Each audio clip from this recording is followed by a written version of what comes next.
Checking off who's here at the meeting. So among our board members, I'm noting John Connolly, Aye. Stuart Clary. Okay. Steve Jacobson, Chris Van Dyke, Bob Watts, Matthew Reynolds, Monica Lumen Garcia, Yes. Oliver Peckham, Doug Christie, and Here. Gary Howell. Okay, so 1, 2, 3, 4, 5, 6, 7, 1, 2, 3, 4, 5, 6, 7, 8, 9, 10. We have 10 people here among our board members. Our bylaws call for us to prescribe a quorum of 7, an absolute number of 7. So we have 10. So we have a quorum today. So I'll call the meeting to order. And looking at our agenda, Ginger, who submitted this public comment, which is also a proposal, told me that it's her intention to put it before us today, but also to ask to table it for an actual decision at a later time after people have a chance to study it. So with that framing about that, I would like to invite Ginger to make a public comment and explain the proposal. And then we can get into the rest of the agenda. Thank you, Ben. I also seen the agenda for today, which is very full, which warms my little heart. We've been underwhelmed for a long time, so it's nice to be overwhelmed. So I will introduce this and suggest that it either go to committee or be tabled. And I know this is a busy week. So I do want it in front of people. Board of Trustees tomorrow, Foundation Audit Committee on the 20th, NCAA Governance on the 22nd, and Foundation Finances Committee and Foundation Executive Committee on Thursday. Good luck, anybody who's going to all those.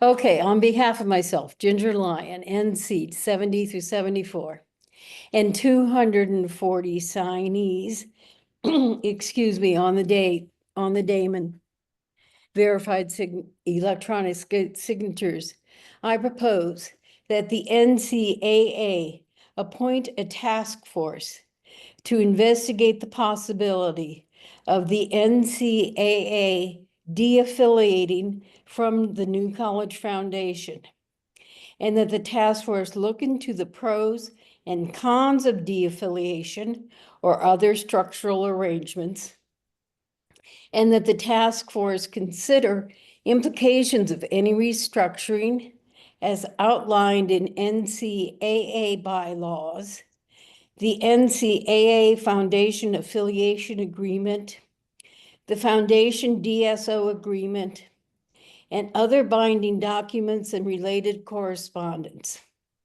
and that the task force has as its goal the ability of the NCAA to deliver on its programs and to conduct its own business, and that the task force convene a general meeting of all alumni as mandated in NCAA bylaw number 3.2.A.2, page 3, to work on ways to continue NCAA programs and advocacy, whatever the future holds. Respectfully submitted today, November 18th, 2024. Thank you very much. Okay, and What I'm going to do next is first ask if there are any other public comments. Ginger's the only one who requested to make one in writing, and I'm also going to ask after I do that if any of the college officials or administrators or foundation officials or administrators want to address the board at all, because I see several people here, including the chair of the, excuse me, the Board of Trustees. So first asking if there's any other public comment. And not seeing anyone, if any of the people from different parts of the college, such as the foundation board, Board of Trustees, and foundation staff, general counsel, if you wish to address the Alumni Association board at all, you certainly can, and just indicate that to me. I see we have a question from Matthew Reynolds, who's he's an Alumni Association board member. Go ahead. I simply wanted to say I support Ginger's proposal to start a task force. All right. I think we should build that into the body of the meeting. I do want to get some housekeeping items out of the way first, including I think what we should do is the prior meeting minutes, the chair's report, committee reports, to take stock of where things are, let people report what they've done, and then we can talk about all the proposals pending before us, and including this one, and how to handle it. So if I may, I'll first just note that we have two documents that reflect records of our previous meeting. We have full minutes from the August 6th, 2024 board meeting. And while parts of the minutes of the October 31st meeting are still being prepared, there is a list of committee memberships resulting from that meeting. So I'll ask first if someone would make a motion to approve the August 6th meeting minutes. So moved. Any discussion? All in favor? Aye. Aye. Aye. Okay, so that motion, I'll add any opposed. Seeing none, that motion passes. Regarding the list of committee memberships, we had a publicly noticed committee meeting last week where Diana Hagan indicated there is a correction to the list of committee memberships. Someone should have been listed on one of the committees and was left out inadvertently. I don't actually have the notes before me to make that correction right now, so I would suggest, and you all are free to make any motions you like, but I would suggest we don't take action on that right now until yes, Steve. I believe that was Oliver Peckham should have been on the, it was the alumni engagement or the other one. I had two of them last week and I have to remember which was which. But I believe it was Oliver was not listed on the committee, but he should have been. Let me just pull up the list and Oliver was on my list for the engagement. I think I was probably on the list, but unfortunately wasn't able to make the meeting. Well, this Yeah. was one where somebody was there but wasn't on the list, I believe. So it might have been the SR. No, we didn't beat SRTG. Student Support Committee. And I'm not listed on the Student Support Committee here, but I was there. oh, okay. Maybe that Oliver's name is listed for both the engagement committee and the SRTG ad hoc. Yes. Maybe the omission was the failure to list your name for the student support committee. We can make the correction now if that's accurate. Fine with me. Benjamin, then Yes. I also need a correction. Somehow I believe I was listed on student support, but I intended to be on governance and Yeah. engagement. Oh, okay. That was my understanding as well.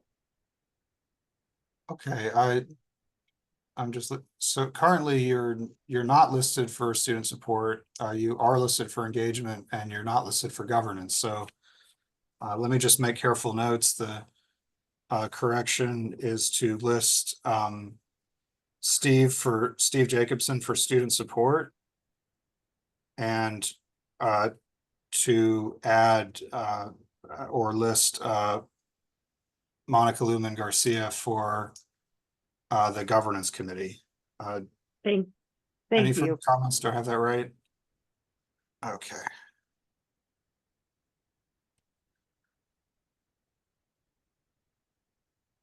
Would anyone like to make a motion to approve the list of committee memberships based on the October 31st meeting with those corrections? I wasn't at moved. that meeting. I'd like to volunteer for a committee if that's feasible. Let's just go ahead, and this is just a record of our October 31st meeting and what was Almost. done there. So let's just get that correct, and then we can make new committee appointments during the meeting. So moved. All in favor? And seconded, I'm in Favor. favor. Aye. Aye. And, any opposed? Seeing none, we can move on. And we should consider that question of potentially appointing Gary or other volunteers to committees when we get in the main body of the meeting. As I normally do, I'll give a very brief chair's report. There is a lot going on right now. It's been a struggle to keep up with. The Board of Trustees is meeting tomorrow, and I've noticed two quite impactful items. There might be more. The first is in relation to the college's mission statement, a proposal to adopt a new mission statement. I've certainly heard a number of concerns from alumni about the mission statement, and what I've heard is that people wish there were more of a mention of the traditionally unique and innovative qualities of the program, like narrative evaluations, independent study, and self-designed tutorials. And that's what I've heard about the mission statement. So that's something you should be aware of. That's on for the Board of Trustees meeting tomorrow. The other thing is changes to the college's regulations manual, which would ostensibly give the president of the college, currently Richard Corcoran, the ability to remove members of the foundation's board of directors, essentially for any reason that his judgment indicates is appropriate. Giving the president the power to remove foundation board members for, it looks like to me, essentially on any reason, obviously has a major impact on the foundation's governance. I think there's two big discussions at the foundation that have been unfolding over the months, and one is about strategic direction, and would this help somehow realize a vision for the strategic direction of the foundation? But it's important not to neglect the other conversation, which is about, does this institution, the New College Foundation, have strong oversight of its finances, its use of money, its reporting on its finances? And certainly the perspective that I developed on this is that if everyone on that board serves at the pleasure of one person, there is a risk that the financial management of the institution isn't as robust as it could be, because if you have multiple sources of authority overseeing things, in my opinion, you would be more likely to catch any problems. That's on the agenda for the Board of Trustees meeting tomorrow. It's legally very complicated. I find it not, in my opinion, I'm not licensed in Florida. I can't give you legal advice. I can only ask questions and urge the foundation and the Board of Trustees to get legal advice and document that advice. But in my opinion, it's murky as to, so if the college were to change a regulations manual to say this, what would happen if the president attempted to remove a foundation board member? Could he do so? Would the foundation have to comply with that directive? It's, to me, not at all clear. And I wrote all this up in a lengthy written comment to the college's Board of Trustees, which I submitted to them this morning, and which I included in the materials that I sent you for this meeting. So that has the details of, why, for example, I think there were important legal questions about that. And generally offering what I hope is representative of the alumni perspective and our struggle to find a way to engage with the foundation in a better way and feel more comfortable and confident about its management. So, which, by the way, doesn't come from me personally, but as a result of constant feedback I get, which is often extremely vocal, that people aren't happy with the current state of affairs, and which is remarkably uniform. So that's my chair's report. There's a lot going on. I wish I didn't have to spend so much time in our agenda doing that. And I think I'm a little bit afraid if I open this up for questions now, before we know it, our time for our meeting may come to an end. So I think what we should do, if it's okay with everyone, is hear from our committees, because some of them had meetings recently and tried to move the ball forward in certain ways, and just get their updates, and then we can get into the body of the meeting, and I would actually seek feedback from the board about whether we want to have kind of a discussion about certain things, or whether we want to put some of the many pending proposals before us on the table. So let me open it up now for procedural comments. If you could restrict yourself now to, does that sound like a reasonable way to organize the meeting? I have a point of order, Mr. Chair, which I think is a procedural comment. Okay. And that would be, is it, or would it be appropriate, given in your report that these items were just brought to our attention today, and they are presumably, I believe, going to be acted on by the Board of Trustees tomorrow, that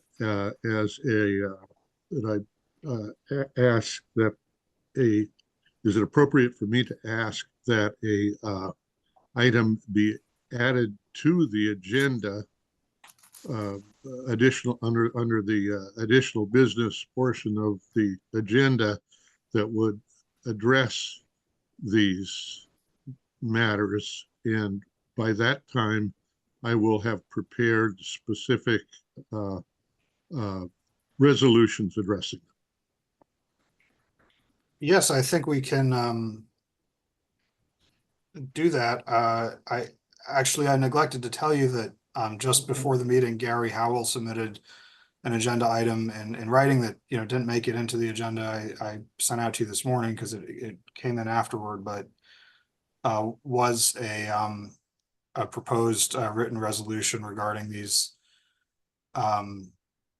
changes to the new College of Florida Regulations Manual concerning the New College Foundation. So I think we should combine those, both Chris Van Dyke's proposal and the one from Gary Howell, into one section of our agenda, and include it.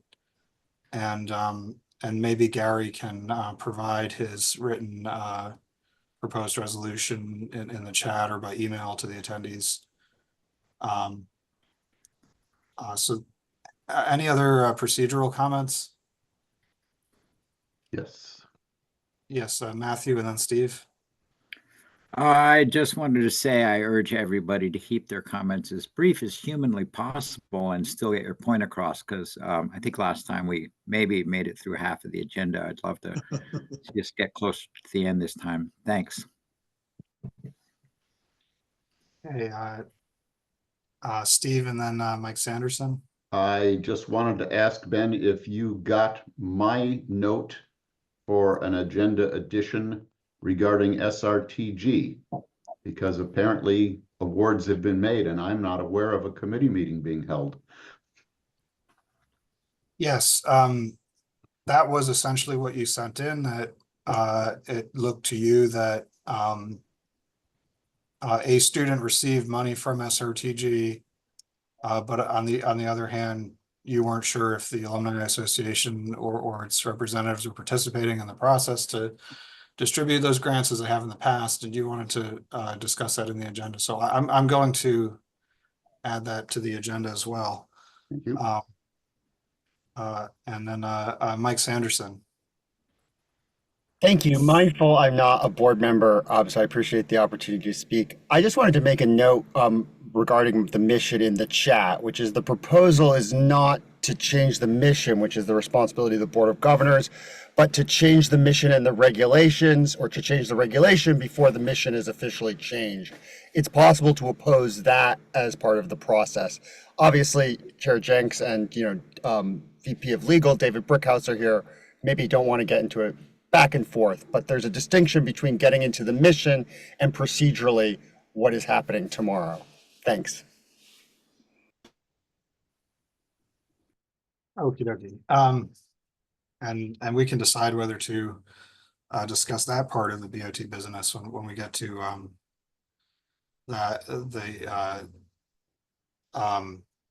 other issues for the BOT tomorrow. Okay. I would like to ask now for reports from any of the committees that met. And also, I'm just noting that Diana Hagan has joined the meeting, so I think we now have 11 board members present.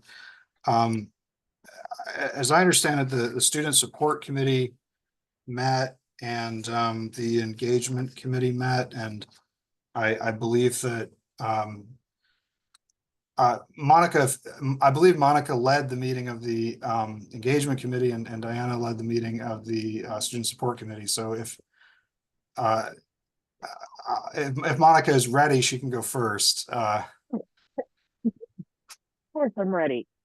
So we had a super productive engagement meeting because I had a lot of caffeine right before, and we had an hour. I think we went over by 15 minutes. I can talk to you about next steps and what we covered. So we had all of our committee members present except for Carolyn Barker and Oliver Peckham. Ben joined us for a period of time, and we elected a chair, which was me. So that went pretty quickly. I'm going to hit the highlights and then talk about the next steps, right? So we had questions about what exactly is out there right now. What publications are live? What is the budget? What is the history? So those are things that people are going to be investigating. We'll talk about that in the next step portion.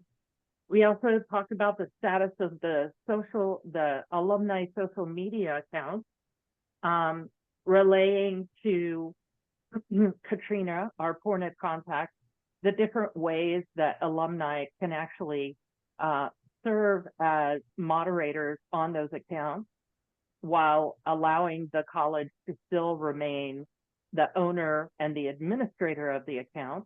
Many businesses do this quite often, so we want to get access to those accounts again. We're going to be benchmarking alumni-focused publications and alumni-focused communication that's going out there right now.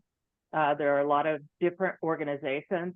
I want to have a better understanding of what information is being provided and how alumni are getting that information. And we're going to be investigating. I believe Ben is going to be supporting us on figuring out our budget. Carolyn Ward proposed a program of art projects.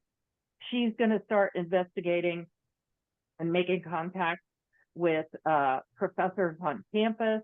At the same time, we will be reaching out to alumni, but that's after we have our communications vehicle set up. And so I'm going to go to the next steps now. So, all right, guys, I'm reading through my notes And Diana, I'm going to be sending the minutes to you in just a moment. So I'm going to be working with Diana to finalize the minutes. We'll submit them back to our committee for approval, and then they come to the full board. And then also investigating platforms, online platforms that might be viable solutions for bringing a publication back or to replace or complement the Nimbus. We know that a print publication is a very costly expense, so maybe it's time to take us online. Katrina is going to be working with Ben to report on the budget that we might have for any alumni publications. Katrina is also going to be reporting on the status of the alumni database and telling us how we can access our alumni list. And then she's also going to be learning how to share moderation on those social media accounts or reaching out to the communications team on the college. Carolyn Ward is reaching out to her contacts in the NCF art department to discuss the collaboration on alumni art projects that represent the different decades of our alumni. Diana is going to support the creation of the minutes. She's going to continue researching the structure of various committees because we only elected a chair. We don't know how to structure our committee. So Diana's going to be reaching out on that and then feeding that information back to the full board so that we can have some symmetry between our different committees. Stuart has brought forward his proposal to ensure the recording and options for making the recording available to alumni to increase transparency of what we're doing here. And then Ben is going to support providing clarity on whatever budget is available. And that was our engagement team. Okay, asking everyone to be mindful of the time. If anyone has any questions for Monica, we could take them now. Our next meeting is set for December 3rd at 4 o'clock. One of the things that one of my members brought forward, and this is potentially something that we're going to be addressing, is how to, for our members who need to meet after business hours. There was a memo that came out from Katrina that gave us the guidelines that we could really only meet during business hours. So I don't know where that would fall. But I'm bringing it back to the full board because this is not isolated to our committee. And this has been a challenge.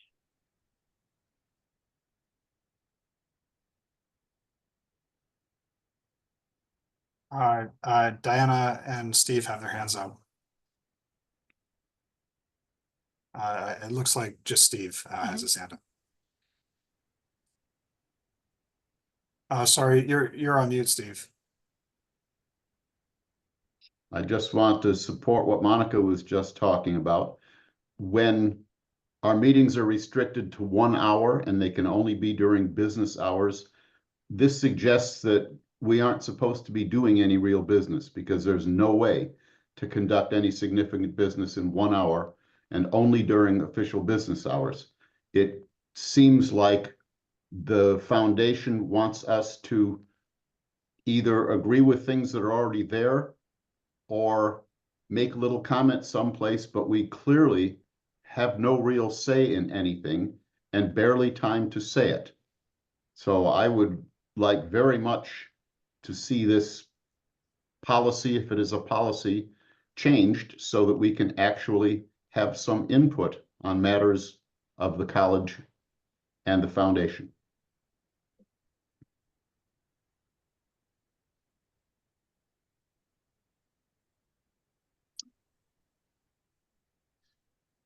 Ben, can I jump in with a comment real quick? Yeah, yes, I'm sorry. I was on mute. I was inviting you to do that. And I will awesome. respond to what Steve said, but why don't you go ahead first? Yeah, it's in the same bucket. So first off, I wanted to thank Monica for all the work she put into that first committee meeting and the minutes. And I do think that, Steve, I agree with you. Not completely exactly why, because I do want to try to see if we could expedite our meetings so that we don't have big, long sessions. I think that a tighter agenda that stays focused can be more productive.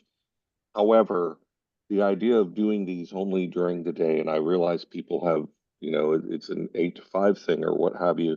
It's difficult for us because a lot of us, myself included, are also working full time, and this isn't my full time job. This is volunteer service. So the idea of maybe having extended hours, I don't know if a GA or some type of student assistant could facilitate those after hours meetings. I'm very respectful of Katrina's efforts here as well. But I just wanted to put that idea down that, if we could consider slightly after hour, I'd rather go after hours than before business hours at like 6 a.m. That would be easier, honestly, I think, for a few of us. So I just want to throw that in. Thanks. Yes, this has come up a lot. It's come up in every committee meeting. I'm very supportive of this issue, and I just think the best thing I can do now is to ask Sydney Gruters and the foundation staff, not necessarily to respond right now, but to please consider what's being said here. There was that memorandum distributed by the foundation about guidelines for the frequency and length of alumni meetings and during alumni board and alumni board committee meetings and during what hours they could be held. And I think the issue here is, I would put it like this: like, the foundation has a small staff right now, and compared to its historic staffing in recent decades, it doesn't have very many staff members. Katrina is doing a lot of work. She's supporting the foundation board that has all these committee meetings that are also meeting. She reasonably is like, I'd like to get home to my family at a certain point in the day. So I think all of us are sensitive to that, but at the same time, we feel there's a lot going on. We're trying to make our organization more vital, and people, it's structured as a board, but there are people who want to do real work and really volunteer their time toward developing communications and things like that. And so I just would like to ask the foundation to consider how we might be able to have more meetings, have the opportunity for more meetings. And to have a compliant meeting, all we need is a public notice, and then someone to take responsibility for the meeting, and particularly to create minutes, which are required by the Government of the Sunshine Law to have minutes. And the Government of the Sunshine Law does not require the minutes to be extensive or to record every statement made, but to record the actions taken at the meeting and the motions made. So, one possibility is that Alumni Association board members could have meetings that they take responsibility for and that get publicly noticed without requiring the time of the foundation staff. Just one idea. And I know there's other potential options. Maybe we can get a student employee at the foundation to help support these meetings. I just would like to, and I'm not asking for a response this instant unless you feel prepared to do that, but just to please consider that and how we can work this out. Let's hear from Oliver.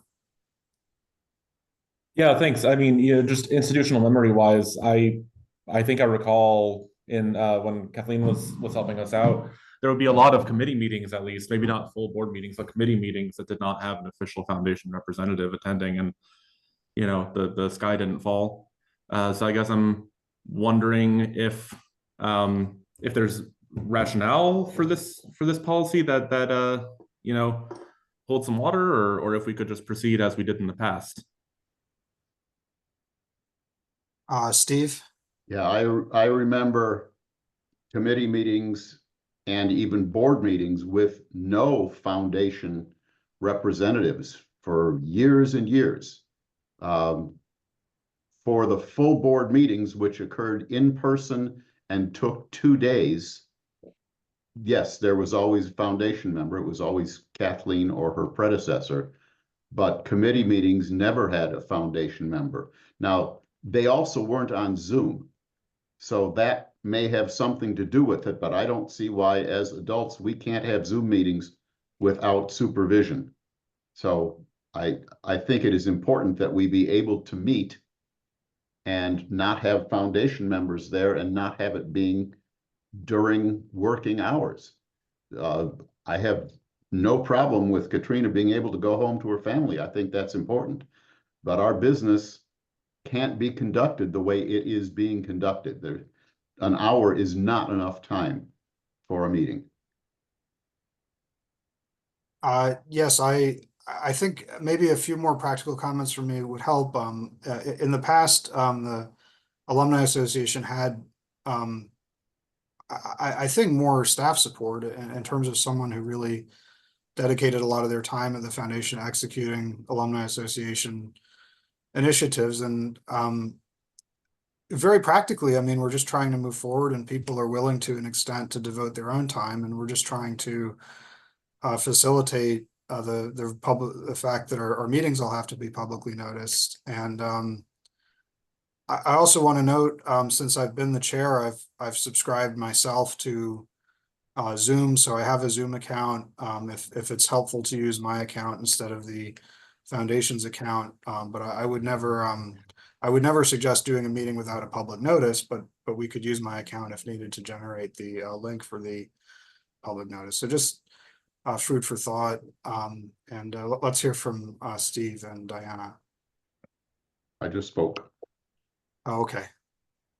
I was going to offer to work with Katrina and the foundation staff on a process by which we could set up the meetings without outside hours, if we want to do that. Yeah, I'll just ask the people of the foundation. I think if you could talk to Diana and just kind of talk through the issues, it'd be very helpful. I'll just pipe in real quick. We're absolutely want to work with everybody. This is not about supervision or trying to control meetings. This is about being in compliance with Sunshine, making sure that, you know, we properly notice, we properly document the meetings. And so I'm absolutely open to further conversations on this and want to make it a win-win for everyone. Super. Yeah, I think it's fair to say we all trust Diana to start talking through those issues and see what ideas you can come up with. So if the two of you could get together, that would be terrific. And I appreciate it because I feel very overwhelmed with everything going on lately. So I appreciate Diana's willingness to help there. Would you like to hear from the the student support committee? Yes, I'm sorry. I will, if it's brief, I'll fit in Mike Sanderson's public comment because we've been doing that when we only have a few public commenters, kind of letting them come into the meeting. But after that, let's go straight to the student support committee report. Oh, sure. I just wanted to mention, I do see other foundations have meetings longer than 1 hour throughout the state. So I'm not sure that it's a sunshine requirement. That was the extent of my comment, maybe what the best practices are at other other foundations. Thank you. Yes, thanks, Diana. Go ahead. Yeah, so we met on Thursday, Steve and I wasn't aware we assumed we didn't have a quorum because I thought that there was more in the group. So it was primarily discussion. We didn't, Ben was there and also Katrina from the foundation. We discussed the scope of the committee and as a result of that discussion, I'm going to be reaching out to, or I already have reached out to meet with Olivia as the student government president and Almeda Jax. And then also I reached out to Mariano Jimenez and we'll be meeting with Nathan Cunningham to discuss any particular support that athletic students need that's unique to that group. We discussed briefly some of the unaddressed proposals from the 1031 board meeting. amending the bylaws to allow students in, and we felt that students really need to be, and correct me if I'm wrong, Steve, needed to be students and not alums. And so maybe that was something that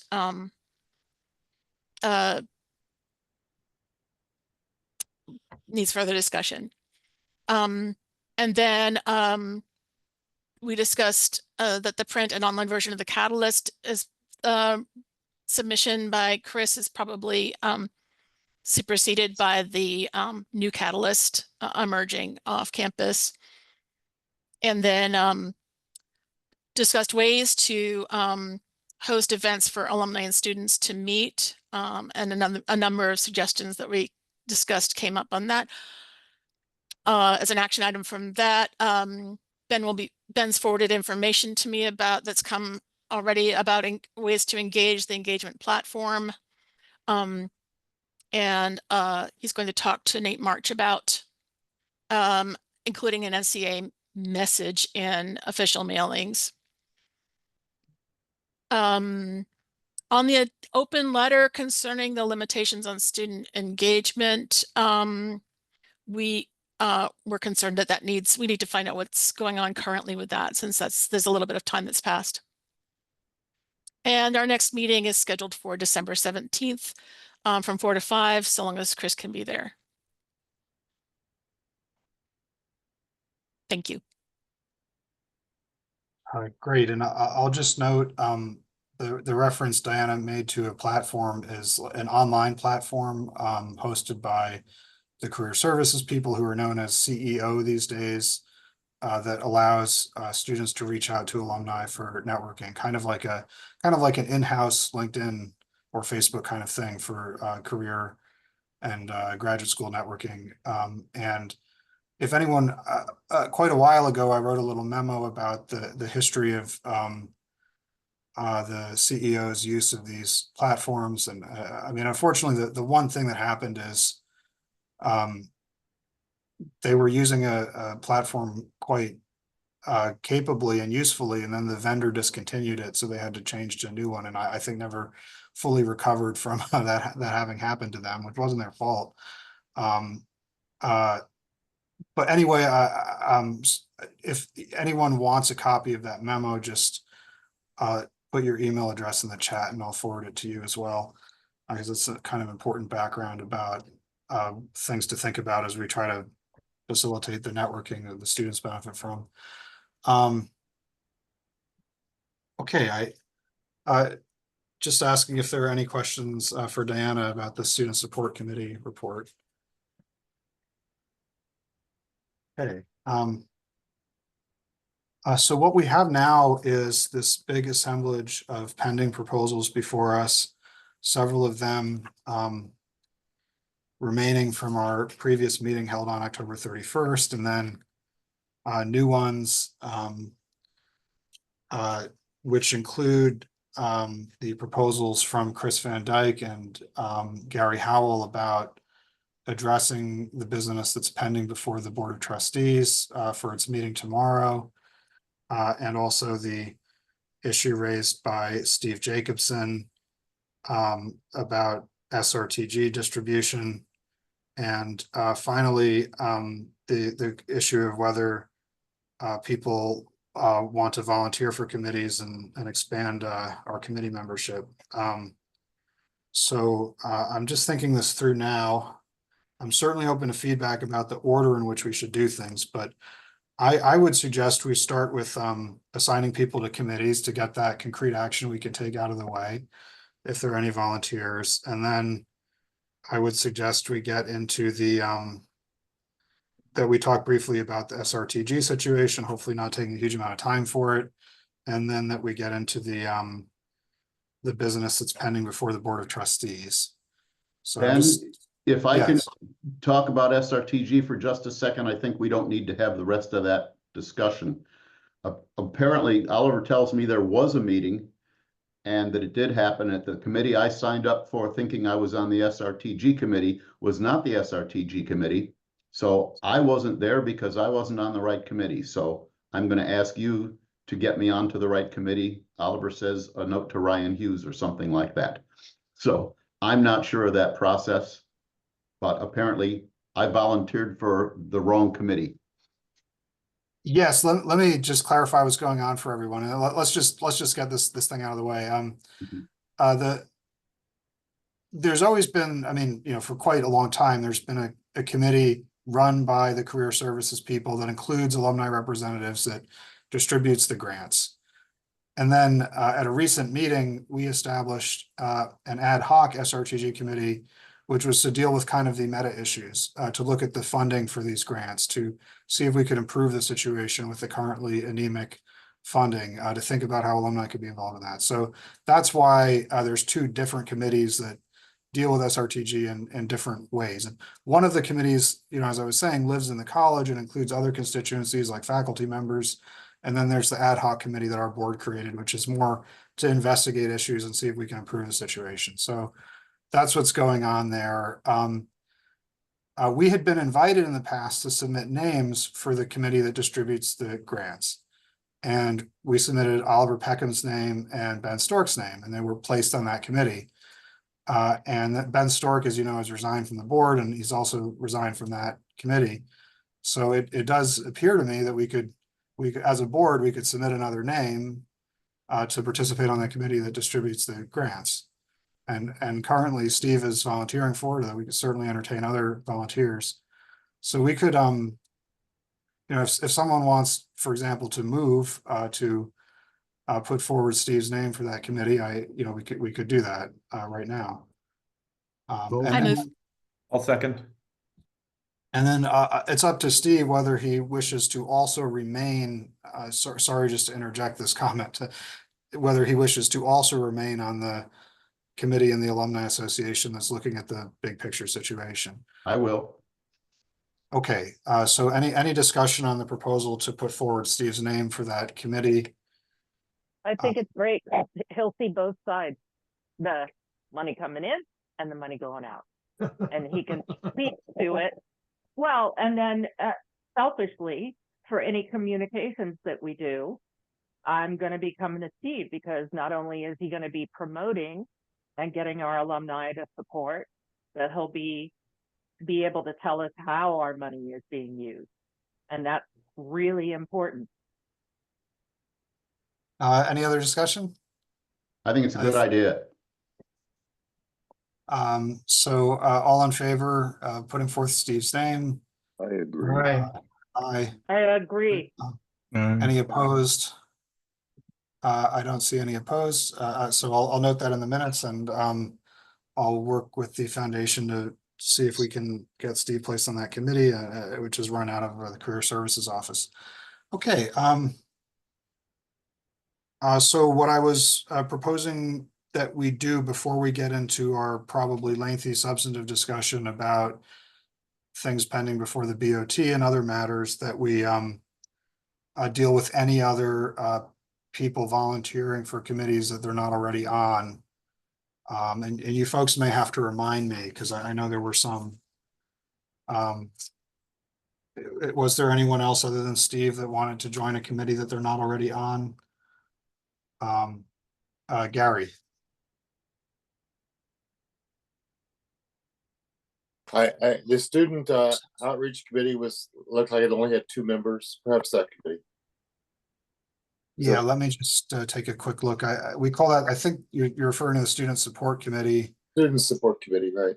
Which does involve, among other things, actually talking to the students. Let me just bring that up real quick. Just to stay organized here. Okay. And I should be on that one as well. Mm-hmm. Right, that we did that. That was a correction to because we had already placed you on it. We just hadn't recorded it. Yep. Okay, so any discussion about appointing Gary to the Student Support Committee? I don't see any.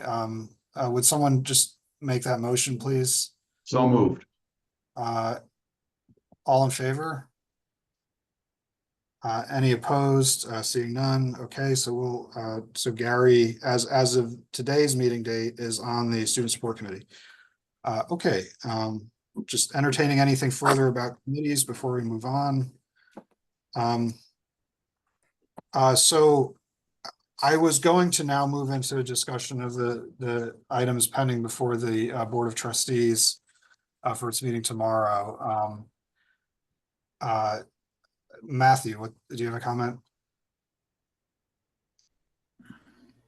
Yes, the reunion committee has not yet had a meeting, but we plan to have several in the next month and get a feel for whether A, we're going to have a reunion, or we're just going to abdicate the reunion in favor of the NCA and what we might do. And John and I will schedule a meeting and have a discussion of that as soon as I can figure out how to schedule a meeting. Okay, great. Just one piece of feedback I'll give, which is that the foundation's budget for the current fiscal year has a line item for alumni reunions. So it might be worth having a discussion with the foundation about, like, is that line item still needed? Could it be used for something else productive and that kind of thing? What is the amount? It's $35,000. $35,000 for a reunion. That's what was budgeted to the best of my recollection, yes. Well, that's a lot. Yeah, and I mean, also, you know, I sent around when the new folks joined the board a bunch of minutes of previous meetings, and if you look at the June 21st meeting, that's also worth looking at because there was some discussion, and Ginger Lion had actually made comments. Well, maybe if we don't do a traditional reunion, we could do some other kind of event and comments in that vein. So just, I'm not trying to suggest any conclusion here, just background info and food for thought. Well, thanks. I hope by the next meeting we'll have something to report. Yes, John. I apologize. I wasn't able to get to that. I believe that we relinquished our scheduled reunion slot. So for this next year. So I guess my question is twofold. One is the money that was dispensed, that was accorded for that, or is that still available? And two, we had kind of an understanding earlier in meetings. I can't cite the specific meeting where we weren't going to have an event next year that global that we would focus on individual reunions at different places. So I will definitely get with the committee, and we'll pull up a little bit more, because I think it might be interesting to find out, do we still have the money? Is the money still available? And we can do other things with it. By relinquishing a slot, what do you mean by that? No, in other words, there's no reservation. There was a reservation availability. For College Hall? For College Hall. And College Hall is very, let's just say, it's super popular, and really going a year in advance is much better than trying to do something, at the time, I think going about 9 months in advance or 8 months in advance. So, Yeah, it wasn't so much that we formally relinquished anything, it's that we failed to reserve anything. And Alice Rothbauer, who is an executive at the foundation, was giving us this advice that College Hall is really very popular for local people to get married and have weddings. So, and that it gets reserved way in advance on weekends and things like that. So that was the issue there. College Hall may be a little overkill for a reunion. Yeah, nice, but yeah, a little overkill. That's something for you folks to get into, and the scope of the committee was explicitly defined when it was created to consider different alternatives, reunion adjacent kind of events. Okay, great. I'm glad we were able to talk about that. And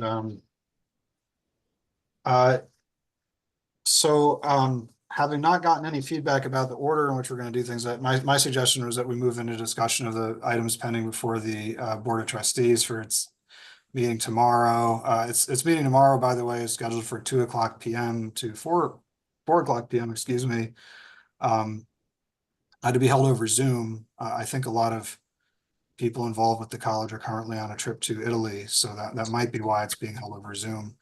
But the two people who had specific proposals in relation to matters before the BOT were Chris Van Dyke and Gary Howell. So perhaps either one of you would like to present what you have in mind.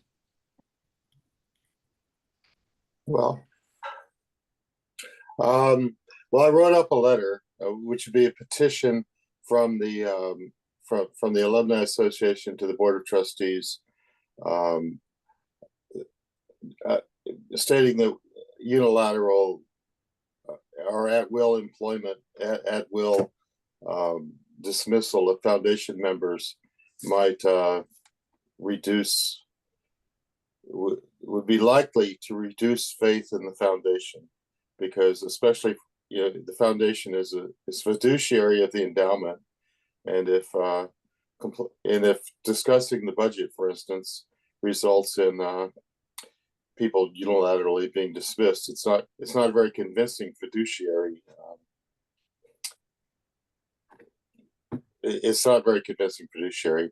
So it will not help, for instance, reestablish trust between the alumni and the foundation. If the foundation no longer, is not, it may not have no control over its budget, at least should be allowed to comment on it without fear of being removed.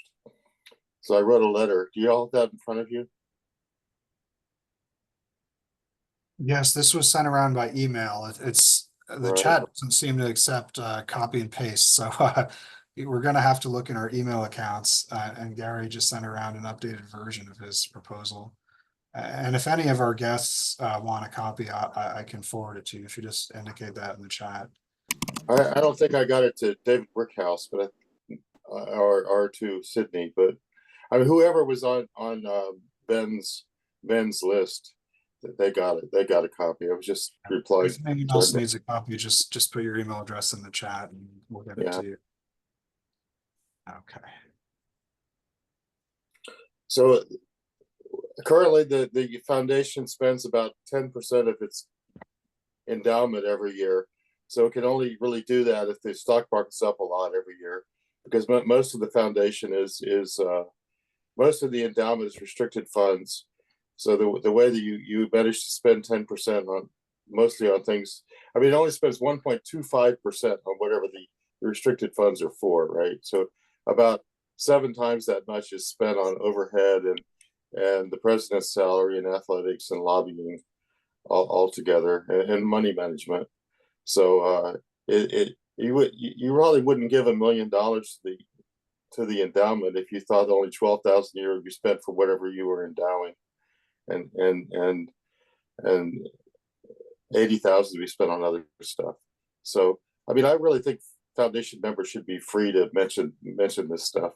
So this year they can pay it, because what you do is you take the capital gains on the $1 million and you say those are unrestricted funds. So this year the stock market was up a lot, but most years the stock market isn't up 10%. So you're stuck with so you have to borrow against, you would have to borrow against the foundation, against the restricted funds in most years, which has been done in previous years. Anyway, 10% just seems to be too high. The endowment can't. No, I mean, if you have you're living on retirement savings, you don't spend 10% of it every year. I mean, I can, I wouldn't do that. That's my proposal. You can read it a little, read it if you want to take a minute, read it. That would be good.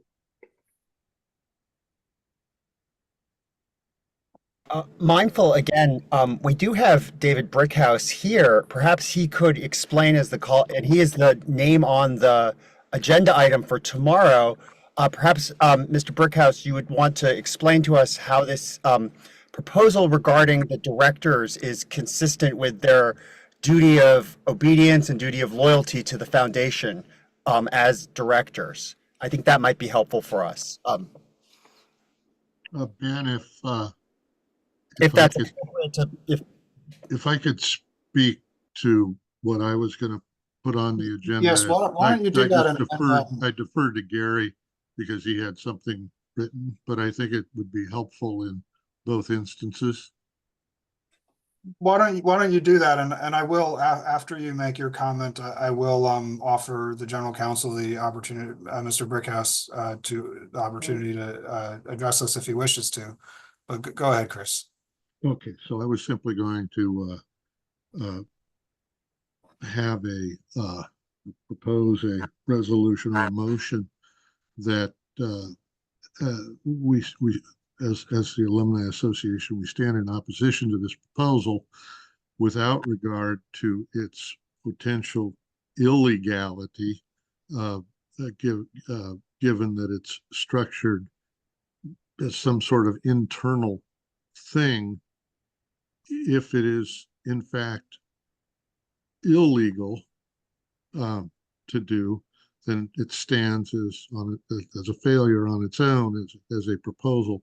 If it is the latter, then what it will simply do is confuse everybody and as to who is in charge of what and with what authority they speak, and it will spawn further division between the current leadership of the college and the alumni, certainly. So that would be the gist of what I was going to offer. So I would appreciate hearing anything more. Okay. I'm certainly happy to hear any comments from Mr. Brickhouse if he's prepared and wishes to make them. And then we can go into the other attendees. Sure, Mr. Chair. So thank you for having me. I think that there's some confusion as to what the effects of this would be. And so I would back up to the general principle that all DSOs, not just the foundation, but we have several other direct support organizations under the Board of Trustees that have been established. And so it's the Board of Trustees who are appointed by the Board of Governors and by the governor and are subject to Senate confirmation that have ultimate responsibility for the fiscal management, budget, and operations of all components of the university, including its direct support organizations. And so what you find, and this analysis came from one of the foundation board members, that 2 out of the 12 SUS, aside from us, do not have this provision. The other 9 have this provision in some form or fashion, whether there's different iterations of how it's executed and whether it's for cause that's defined, which is still defined as essentially anything that the president determines or in consultation with other members. But the idea that it would somehow conflict with the fiduciary responsibility of a director at the foundation level or the DSO level, there's really not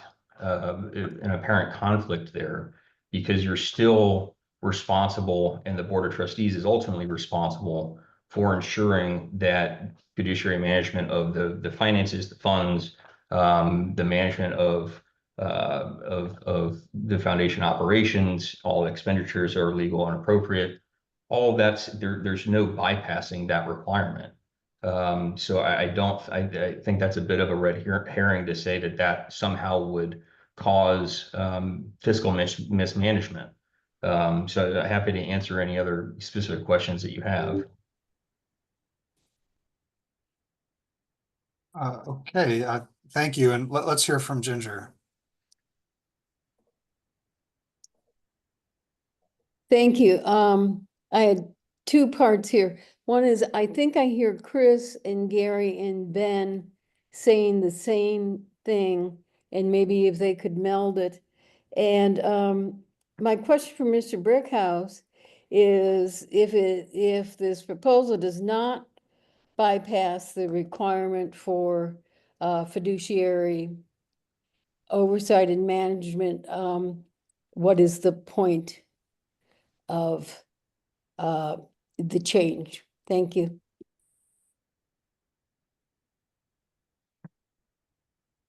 So I'm not going to, that's really the prerogative of the Board of Trustees, for which I'm not going to speak for here today, but I'm sure that will be discussed at their meeting tomorrow.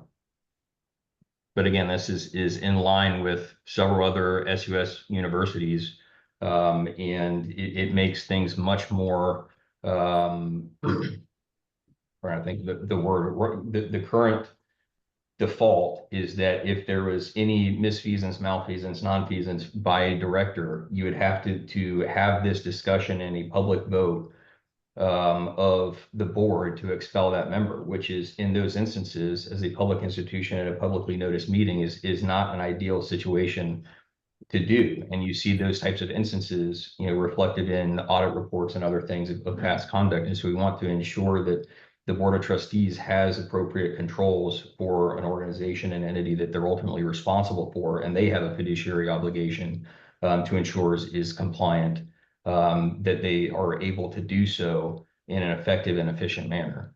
So I know that doesn't answer all of your question. You've inadvertently answered. We've spent a lot of time, I'm not on the board right now. I consider myself in the orbit of mentors and a past member. This board has spent a good number of minutes right now talking about difficulty in scheduling committee meetings and the hoops that it has to jump through. And right now you have said a board of trustee removal of a member should not have to jump through those hoops that are imposed on this body as a committee, and to make it easy you have said to make it easier to remove a recalcitrant member without public notice. So thank you, you have answered my question.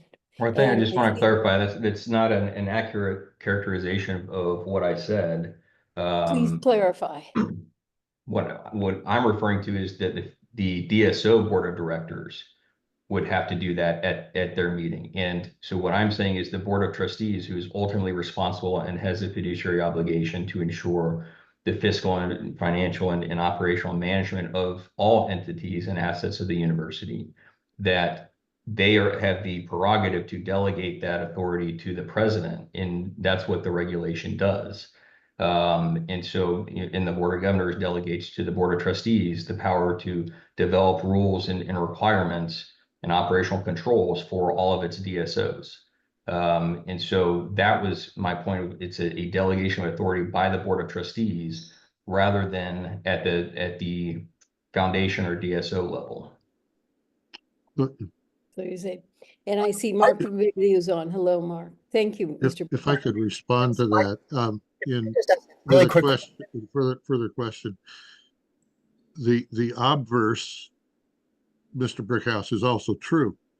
It could, as I read the proposal, it would be at the whimsical, perhaps, or whim of the president to remove a foundation board member.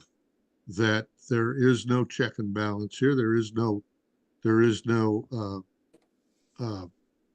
institutional protection. I'm not particularly concerned so much at the foundation board level as I am, quite frankly, at the NCAA board member level, where we were actually elected, may not have been with much opposition, but we were nevertheless elected through a formal process. And I don't think I would have stood for this process if I thought that for whatever reason, whim or whimsical, the current administration could choose to have me and my loud mouth removed. And I think I hear you correctly in saying, yes, because the power is vested in the Board of Trustees, that they need to be able to have that authority. But I would oppose this strongly, simply on the ground that it is clear that the current administration of New College does not act with input, much less consideration for input from alumni or consideration for the history of the college, except to the extent that it meets its current narrative. This, in my mind, is an incredible abuse of power.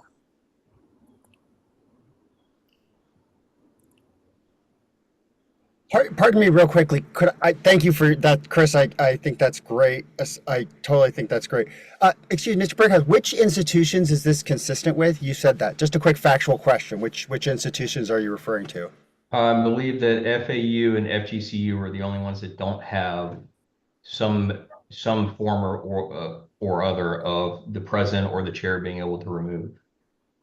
The president or the chair? The president. Yeah. Which one's consistent with the president of the university removing DSO directors on their determination? All but FAU and FGCU have some form or fashion of either the chair of the BOT, the president being able to remove DSO directors. I'm specifically asking the president. Which ones have the president? I know off the top of my head, USF and UF both have that, and that's what we modeled a lot of the bylaw revisions off of, was specifically UF and USF's foundation bylaws. No, I mean the regulation. I mean the college regulation that specifies that. Which the regulation? Not to my, I don't know that any have it in the regulation. Thank you.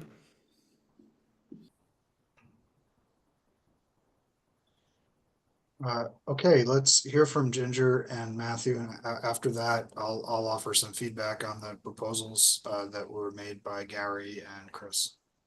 That's what I was asking for, Ben, is that you kind of synthesize your and Gary and Chris's proposal into something that when you stand up before the board tomorrow, whoever's going to be the board of trustees in less than 24 hours has a nice cogent statement to present to the board of trustees.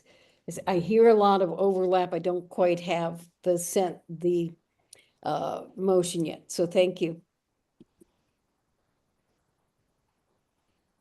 Yes, Matthew.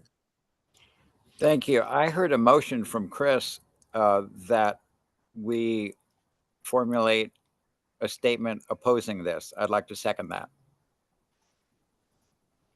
Okay, I need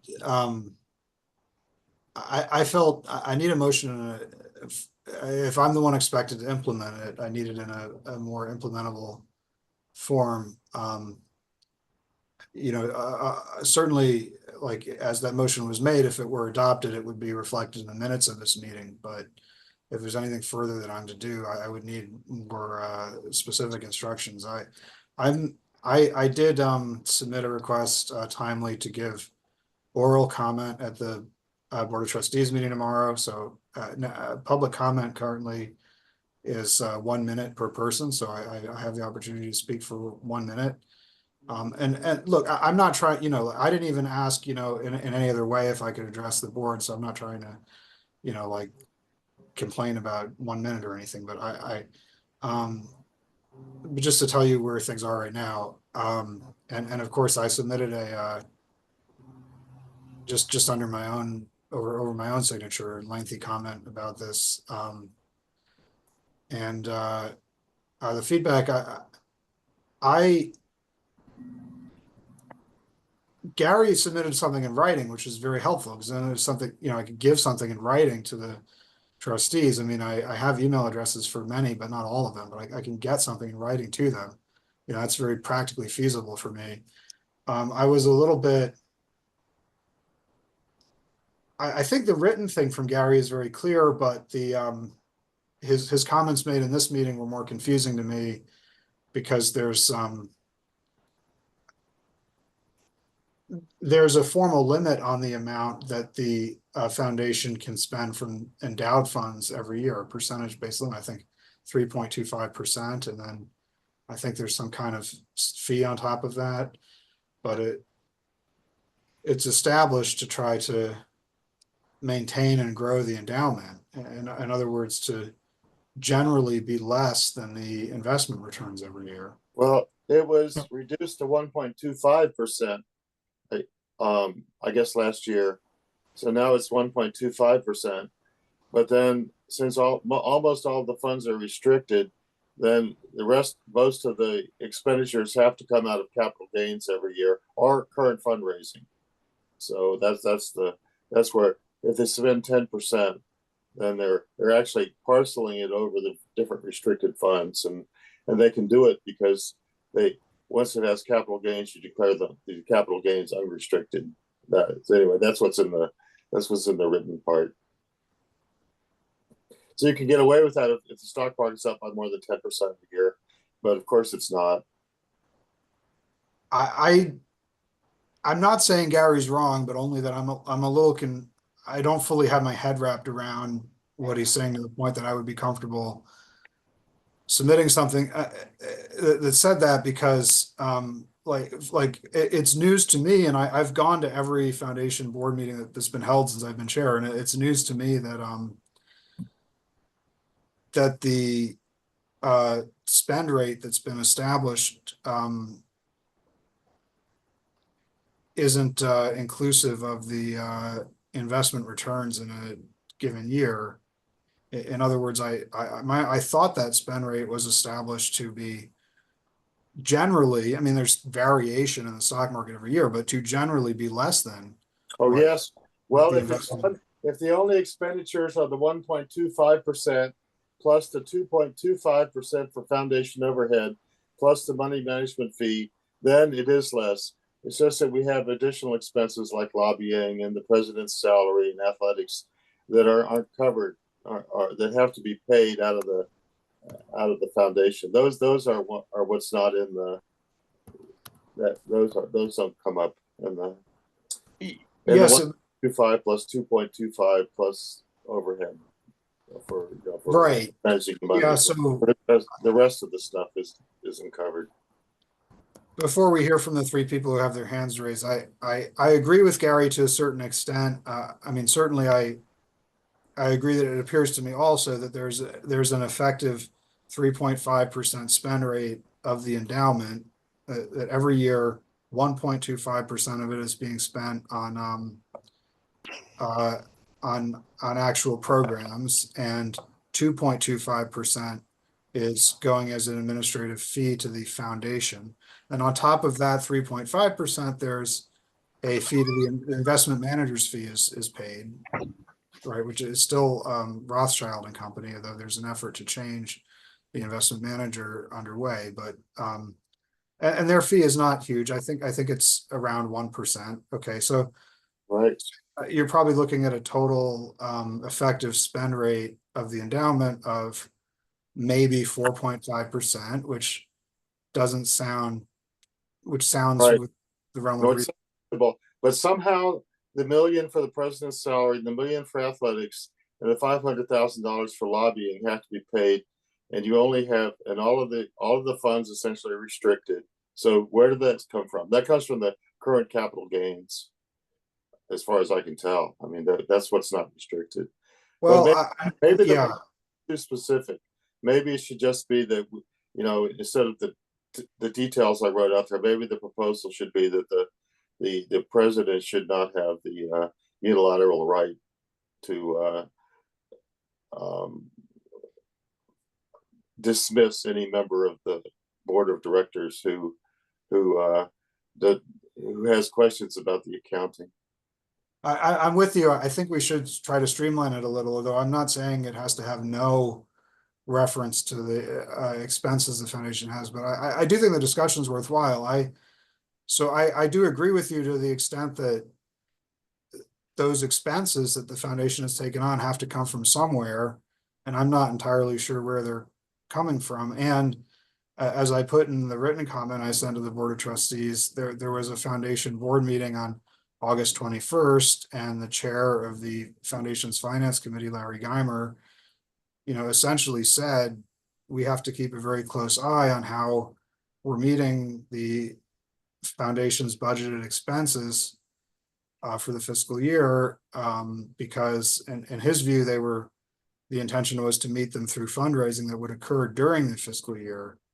But, such things are never assured, right? You can plan for and expect to fundraise, but whether it materializes is another question. And And he was, my understanding of the record of that meeting is that he was, worried about that, whether the fundraising that would come in would be enough to meet the expenses, which are, the president's salary, athletic salary, and a few other things. And, he raised, I think, a very critical question about, can the foundation meet those expenses? Does it have the ability to meet them without using endowed funds beyond the spend rate, and without using restricted funds that can't be used for that purpose? So I have the same question. I feel uneasy. Maybe what we should do is endorsing your statement to the Board of Trustees. The alumni board could be endorsing your statement. Maybe that's what we should be doing. Yeah, that's up to you folks, and I'm not against the idea of a separate statement. Anyway, we have all these people who've lined up, and I've been taking up a lot of time, so let's hear the different comments. Matthew seconded my motion, so I wanted to clarify the motion for his benefit and perhaps the group, if that would be in order. It would make it and that would make it not to the exclusion of what we might do with respect to an endorsement of what your statement, Ben. But I would what I was trying to say succinctly as a motion was that the New College Alumni Association opposes whatever is written, and I don't have it right in front of me, but we oppose that proposal to consolidate power with the president to remove anyone, whatever that, however it's written, due to its granting of the president a unilateral right, and due to its dilution of checks and balances, or institutional checks and balances, and its concentration of power in the president. Doug Christie put a note in the comments that seems to take care of all of that in a succinct and clear manner, which I recommend to Chris and Ben in particular. I tried. Let me read it, and I'm sorry I'm not able to.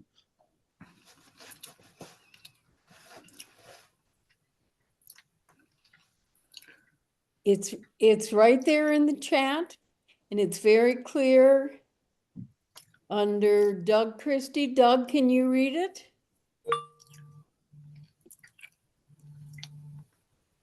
I just posted it again.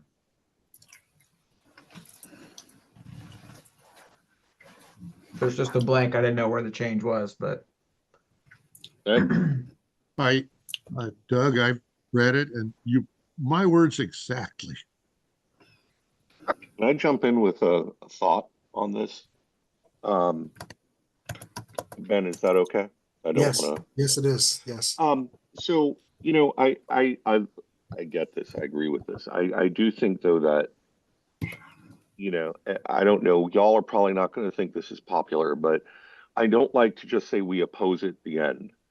I'd love to say we oppose it and then come up with an alternate solution. And I think that for me, looking at this and looking at our bylaws at Florida, the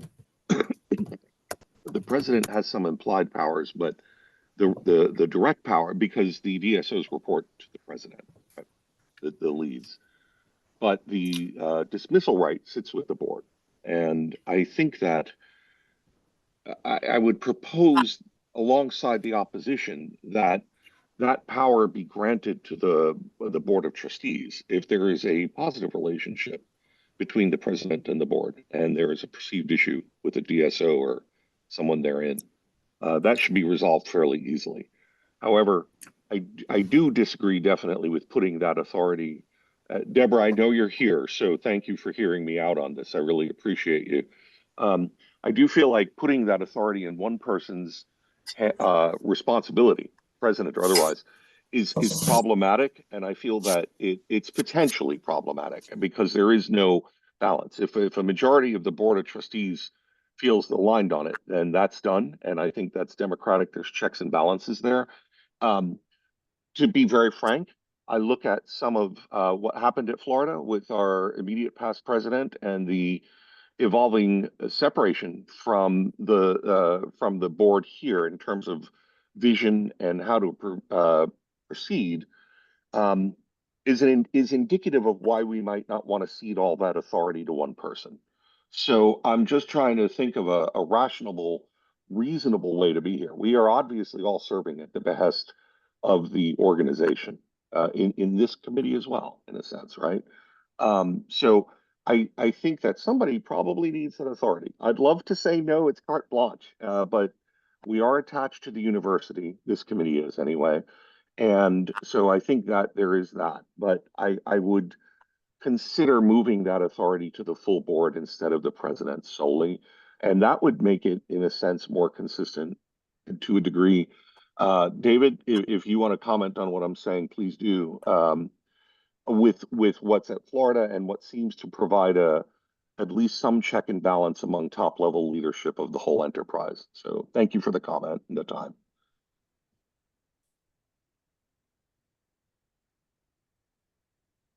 This might also be a question for Chair Jenks, regarding the suggestion to vest it in the Board of Trustees. Sorry, I mean.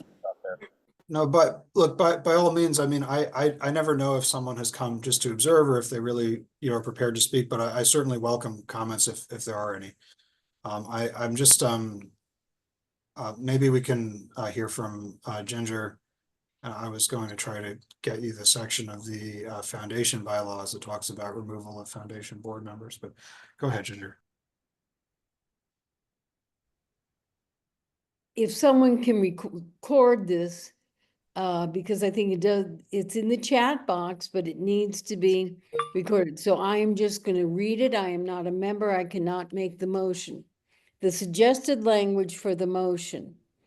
The NCAA objects to the proposed change in the, and you have to insert there the specifics, that would have the effect of vesting the power to remove any directors of the New College Foundation in the president of New College of Florida without any cause or due process protections. So I suggest that someone edit that and make it as a motion. Thank you. Doug, I don't know believe why there's a you're being so motion on the table, and I would accept Ginger's reading of that as a friendly amendment to the motion. Of course. From C dorm to E dorm, Chris, it's a friendly. I thought we were in the same dorm, Ginger. I second that. Well, that my feedback on that is that's very helpful. I mean, that's so simple that I can really work with it, and not only would it be reflected in the minutes that we adopted this resolution, but I could. It's so simple that I could explain that to the Board of Trustees when I speak to them tomorrow. That we adopted this resolution. So I'm just happy to hear any other discussion or commentary before we go to. That's fine with me. It sounds good to me.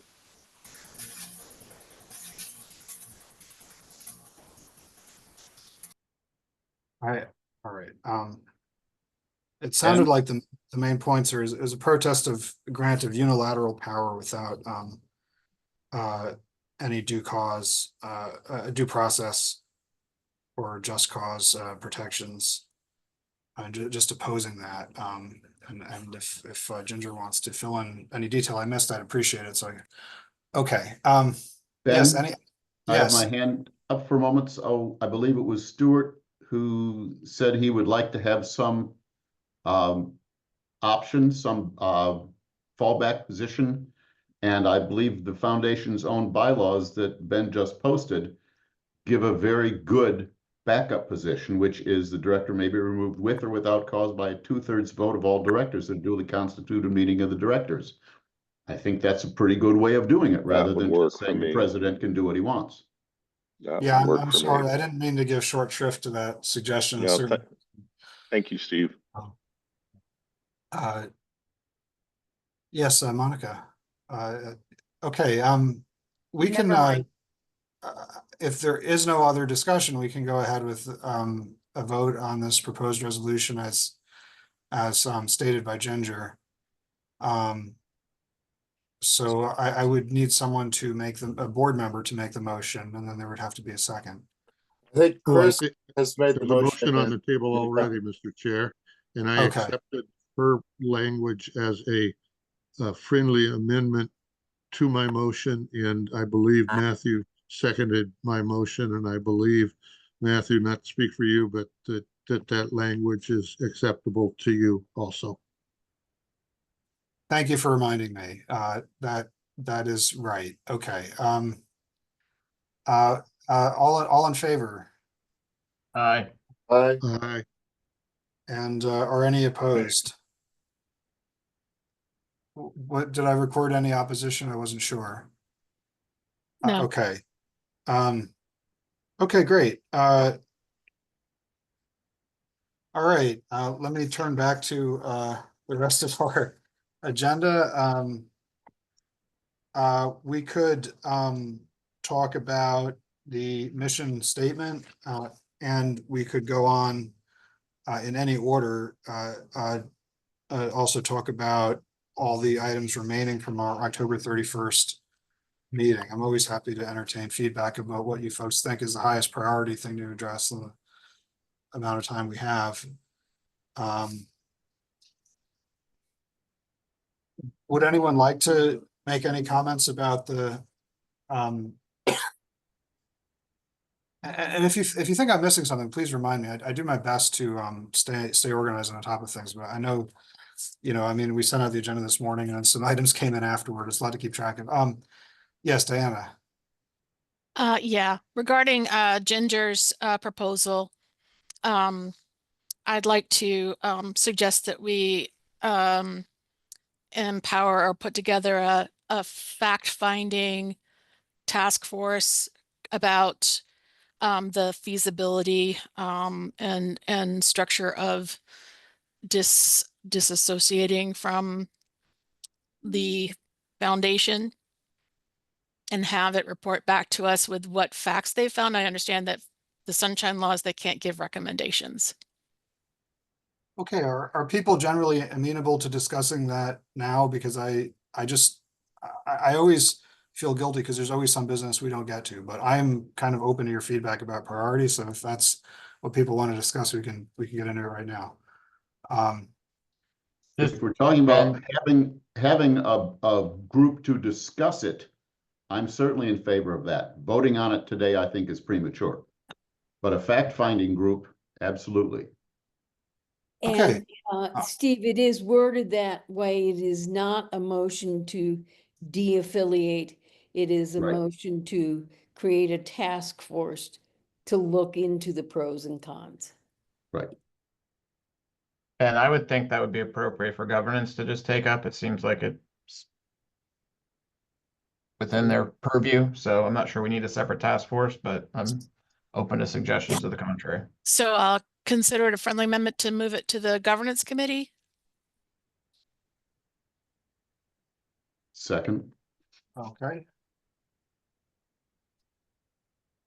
And I do want to point out that the word is de-affiliation. It's not de-association. And that goes back to documents. The in the affiliation history. agreement. Right. What goes Thank back you. to. Yes. Yep. Yeah, to specifically look at the affiliation agreement of whatever that is, years. Thank you.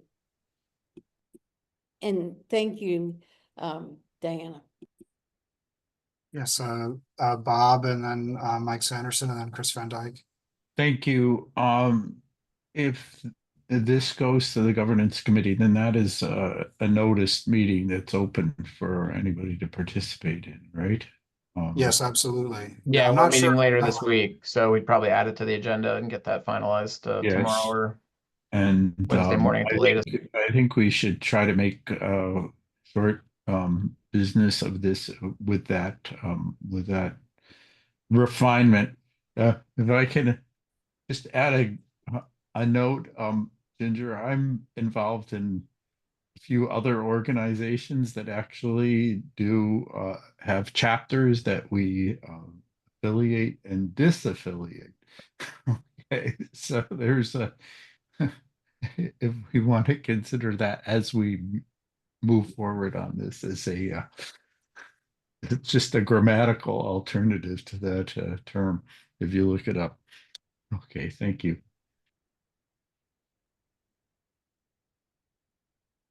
Mike Sanderson and then Chris Van Dyke. Sure.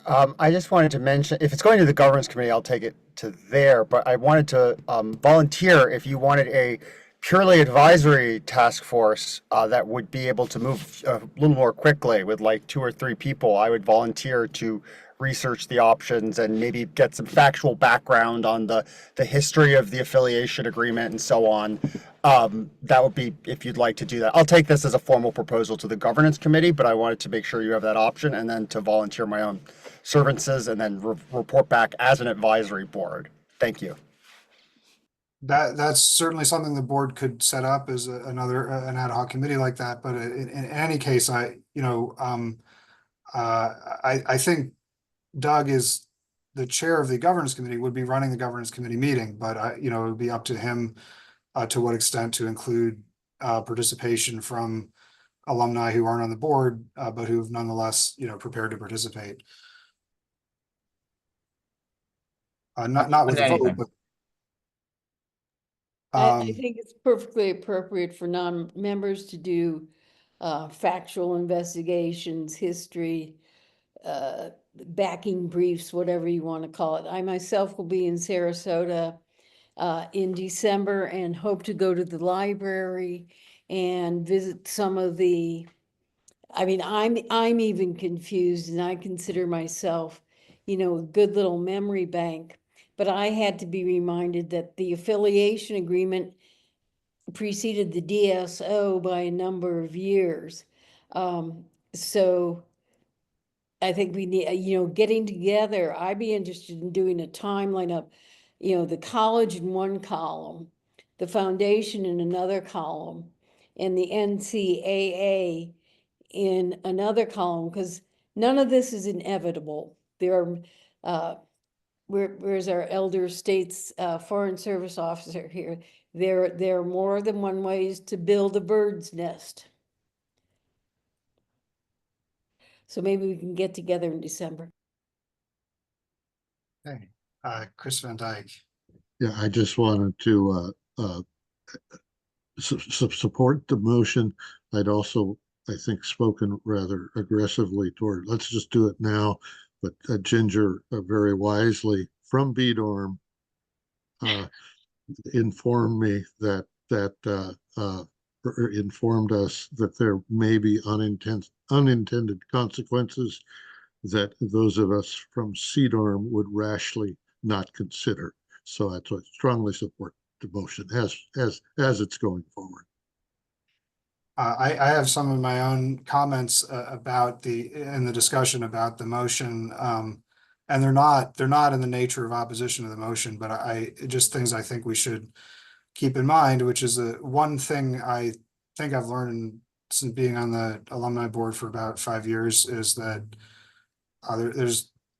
it's very easy for people in the community to get confused, especially at a time like this when there's a lot of things going on. The Board of Trustees is adopting provisions that affect governance in a substantial way. There's the mission statement is under discussion, and it's generally been a very dynamic time for the college for the last year and a half, almost 2 years. So what I'm saying is just there's a difference between making or assigning a committee a task of looking into something and actually deciding we want to do that thing. There's a big difference between that. I am predicting now people are going to get confused about that. The college is not only being followed by a large group of interested alumni, but also by journalists and people of that nature. And many of you could be approached, having been at this meeting, and people know you're on the board, and you could be approached and asked what happened at your meeting. And I'm just encouraging everyone to try to communicate clearly what we actually will have done if we adopt this proposal, which is we gave the governance committee the task of looking at how this might work. Is it feasible? What would it involve? And not, oh, we decided we want to do this thing. That's because those are different things and send very different messages. And I just hope that we can be clear about that, while at the same time bringing people in and helping them be part of the conversation and identifying both the pros and the cons of doing something like this. So that's all I wanted to offer. It's not in the nature of opposition to the proposal. I'm going to support the proposal, but just to give some comments about that. I'm kind of already predicting that we're going to have some confused people. Yes, Monica. I just wanted to reinforce what you said, and I've had this online comment with Ginger when she initially discussed this in the Damon Facebook group, is that I specifically brought my energy and expertise to the NCAA because it's still affiliated with the school. I've worked in pretty challenging corporate environments where there have been acquisitions or takeovers. I know what it's like to survive and thrive in these types of environments. So before we made the decision, I agree, we need to have the full facts in front of us, because I think, and this is just my perception of watching what's happened over the last 3 years, is the NCAA was not fully formed or staffed. So I want to see what we can do within the environment that we're in, as long as this environment supports us in our ability to get things done. Meaning, can they work with us on meeting time? I'm sure that Katrina is much more qualified than sitting with us for 2 hours. Her time is best spent elsewhere. So if we can work and we're not being hindered, I am of a mindset to work from within versus without, but we'll see when we have more information. I'm new to this, so open to whatever we find out. I think those are great concerns. And there are pros and cons. For example, and Monica talks about, this is the official organization within. The affiliation is not necessary. I mean, I won't go to, the NCAA operated as an independent organization for a number of years before the affiliation agreement.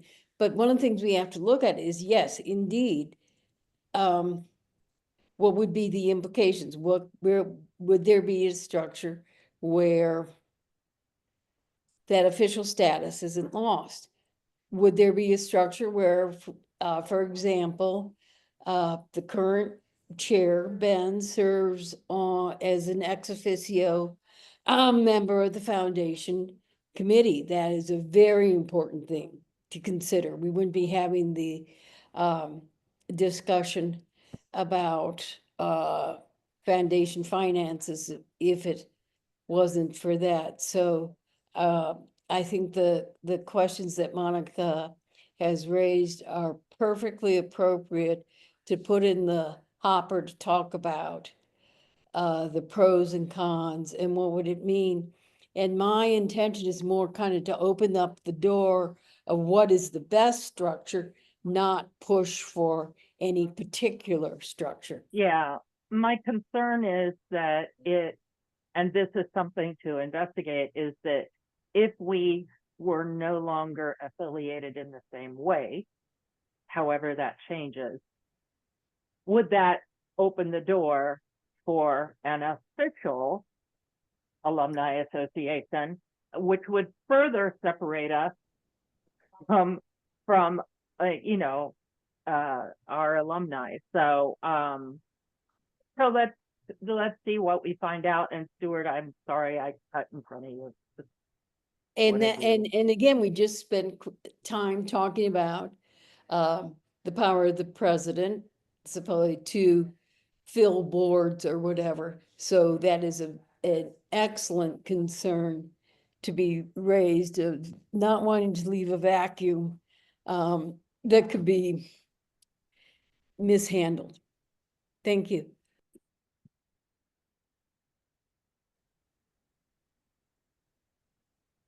Stuart, if you had a comment.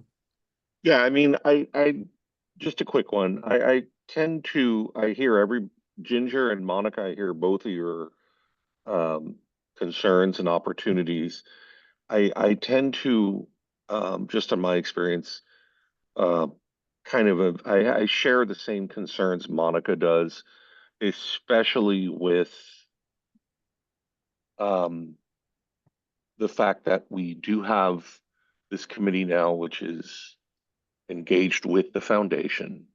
It creates a bridge which we can try to use in an official capacity.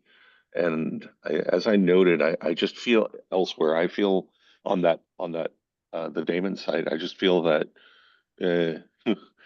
we are on the one hand concerned about extending presidential powers, and on the other hand, we're concerned about do we hang or go.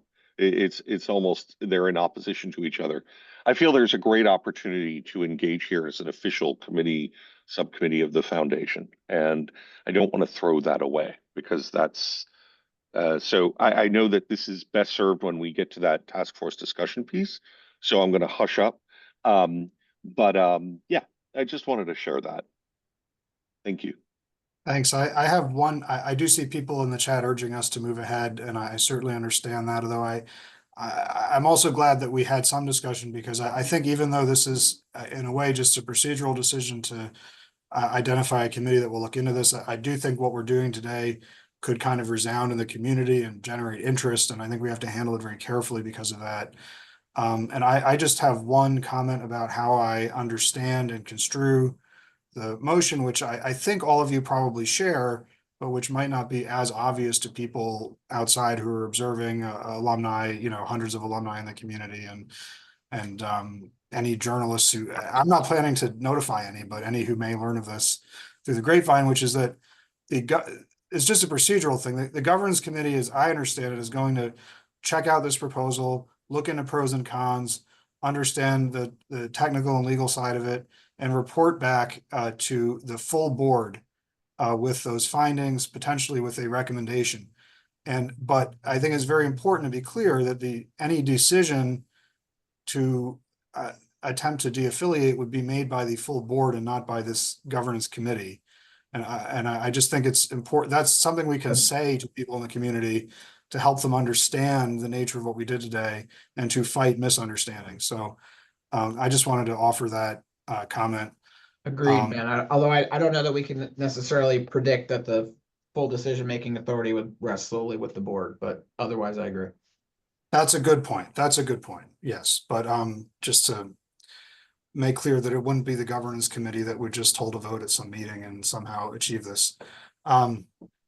Okay, we're getting near the end of the time that we planned for today, as Katrina has noted in the chat. So let's, if there isn't any further discussion, I think, was there already a motion and second on the floor for this proposal to adopt Ginger's, the motion drafted by Ginger, and then with the amendment that it be assigned to the governance committee instead of a new committee? Mhm.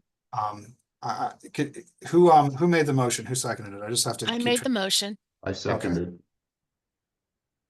Steve Jacobson seconded it? Yes. Yes. Okay, okay, all in favor? Aye. Aye. Any opposed? Okay, so duly noted. We only have a Steve? few minutes left. Yes, Steve mentioned contacting Mike Campbell and Larry Vernagula. Vernalia. Yep. Larry V. Larry V. Yeah, that's all I got. yeah, Do we have their email addresses? Do you want me to reach out to them to ask them to come to the government? I have them and I can contact them directly and ask them if they Okay. would participate. Thanks terrific. very much. And if I can add to that, if anybody follows the Palm Court podcast, the latest episode is an interview with Mike Campbell about that discusses this issue quite a bit. Okay, so it's great background to this discussion. I do see some more comments pending, but let's hear them briefly. But I just want to say I never like to close one of our meetings without having a date for another meeting on the calendar, even if it's some time in the future, another full board meeting. So let's make sure we do that. But if there are brief comments, we can hear them right now. Hello? Yes, Yes. could we please get the motion to express our disapproval of the thing to a vote? It's been proposed, seconded, motioned several times. I want to see a vote on that, please. I thought we did already. accomplished. We We did. did vote. We did? Did We I miss voted. that? I'm so sorry. Okay. I'm really bad at this. I've never been on a committee, certainly of more than two people. So I apologize for No, not at all. Matt. It's better clumsiness. that you look out. It's better safe than sorry. Thank you. Okay, would anyone like to propose a date for the next meeting of our full board, and then we can check with Katrina if it's available? I don't have a strong opinion about how long in advance it should be scheduled. Would there be anybody interested in December actually 11th. sometime between the 2nd and the 6th? December 11th is the date of a foundation board meeting. That's probably a lot for, and also for me to do one day. But the 12th, the 13th, the 16th. Maybe maybe the 12th, and then we could learn the outcome of the foundation board meeting. Would that be acceptable to Katrina and Sydney? Would you be able to make that Well, work? it's not good for me, but Oh, okay. yeah, I have a gig at that time. Monday the 16th, maybe? Monday the 16th would work for me. Are all of your committees going to have time to meet before you're pulling your entire board together again? I don't, yeah, I mean, that's a fair question. And I know we're having meetings at a frequency that probably feels burdensome for the I mean, support just we're getting. wondering. Yeah, no, I mean, I'm just open to feedback from anyone about what timeline you feel comfortable with. Do we want one before Christmas? I guess that's the question, the first question, right? Do we want one before Christmas? Yeah, it's probably either around the 16th or it's probably after Christmas, realistically, right? With There is a high frequency now, but there has been such a low frequency, and the wheels have been off the jalopy for so long. And Katrina, I really appreciate everything you are doing and have done, with elections and getting meetings, et cetera. I think it might seem a little excessive. And not everything may be done, but there is so much momentum now. So I would suggest y'all, It looks if like you don't set a meeting before Christmas, it's a long way to 2025. just so you know, looking at that week, the week of the 16th of December, you have scheduled a student support committee meeting. So that is on the calendar. I don't see any other committee meetings that week. So if you wanted to do a full board meeting after that meeting, you know what I'm saying? Like if you wanted to somehow have that subcommittee meet before your. Or we could have them, we could move the subcommittee meeting. What was Oh. that date, Katrina? The 17th of December, which is a Tuesday Okay, at 4 p.m. We could do our meeting on the 18th. I mean, I'm open to anything if it works for folks. 18th is good. Yeah. The 18th is fine. Ginger's is Ginger trying to indicate you prefer the 17th? I can tell. But we have the student support meeting at that time at 4 on the 17th. That's right. Yeah, the 18th would allow them to give a report at the full board meeting. I prefer that. December 18th at 3 o'clock. Anyone for whom that doesn't work? Okay, would someone just make a motion to do that, please? I move that we have that meeting. Okay, Second. December 18th at 3 o'clock. I saw Steve made the motion, Monica seconded it. All in favor? Here, here. Aye. You're here. Any opposed? Seeing none, Gary, We'll you saying give you that? an update, Gary. I can't make it. I can't make it on the 18th, but it's okay. I don't have to be at every meeting. I can survive. And we are recording them too. Right. Okay, sorry about that. This meeting real quick. Sorry, I didn't mean to interrupt. Sorry. No, please go ahead. I think that motion carried. We could make another motion to modify it, but go ahead, Mike. Oh, I was just gonna ask who has the recording of this meeting, how you would get that. I'm not taking a recording. I make minutes based on handwritten notes. Someone else might be recording it, but I'm not. I think someone is recording. Go ahead. Yeah, I foundation's thought gotta we be had recorded. made a proposal. Yeah, Katrina is. I have the recording, but I'm gonna defer to Ben on how that would be distributed. Okay. I'll follow up with Ben then. Thank you.